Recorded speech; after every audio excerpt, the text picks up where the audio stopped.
Good morning বন্ধুরা, good morning. আজকে যে স্টকটা নিয়ে আমি অ্যানালাইসিস করছি জাস্ট একটু কিছু কিছু সময়ের জন্য। দেখো বন্ধুরা, এই স্টকটা হচ্ছে ক্যাম্পাস, ঠিক আছে? ক্যাম্পাস এই স্টকটার নাম।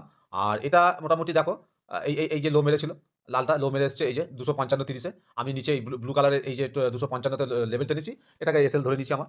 আর মোটামুটি এটাকে এসএল এই লোটা এসএল ধরে নেওয়া যেতে পারে। আর এই যে ৳260 লেভেলটা দেখা যাচ্ছে না? এই যে ৳260 লেভেলটা এখানে, এই যে এখানে এসে আ লো মেরে একটা আবার উপরের দিকে উঠে গেছে এই সবুজ ক্যান্ডেলটা।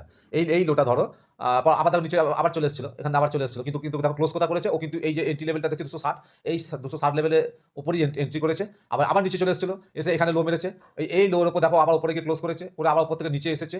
এই যে বারবার এই লেভেলটাকে, এটা খুব ভাইটাল লেভেল। বারবার দেখো ব্রেকআউট দিচ্ছে, ব্রেকডাউন করছে। এটা খুব ভাইটাল লেভেল। বন্ধুরা, এইবার হচ্ছে কি, এই লেভেলটাকে লো রেখে 255 লো ধরে 260 লেভেলে এন্ট্রি নিলে আমার মনে হয় স্টক প্রাইসটা, এই প্রাইসটা 264, 95 বা 65 পর্যন্ত যেতে পারে। এরকম একটা মনে হচ্ছে। যেতে পারে মনে হচ্ছে। আমার এনালাইসিস তে তাই মনে হচ্ছে। আমি এটাকে, এই স্টকটাকে আমি কিছু সময়ের জন্য, আজকে দিনটার জন্য অন্তত দেখি নজরে রাখবো, বা আগামী কয়েকদিনও নজরে রাখবো স্টকটা কি করছে, প্রাইস কি করছে দেখার জন্য।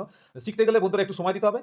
একটু সময় না দিলে শেখা যাবে না, এক্সপেরিয়েন্স তৈরি হবে না। সুতরাং অবজারভেশন মাস্ট। আমিও শেখার জন্য এটাই করছি। আমি কি করছি, আমার কি ভিউ এই স্টকটার সম্বন্ধে, সেটাই তোমাদের আমি বললাম। আর আরেকটা কথা বলব যে এটা কোনো বাই বা সেল রিকমেন্ডেশন নয়। কোনো রকম এটা কোনো টিপস প্রোভাইডও করছি না। জাস্ট এডুকেশনাল পারপাসে ভিডিওটা করছি বন্ধুরা। তোমরা স্টকটাকে নজরে রেখো, এবার নিজেরা এনালাইসিস করো এবং আমাকে অবশ্যই কমেন্ট করে তোমাদের ভিউটা জানিও। ওকে? Thank you.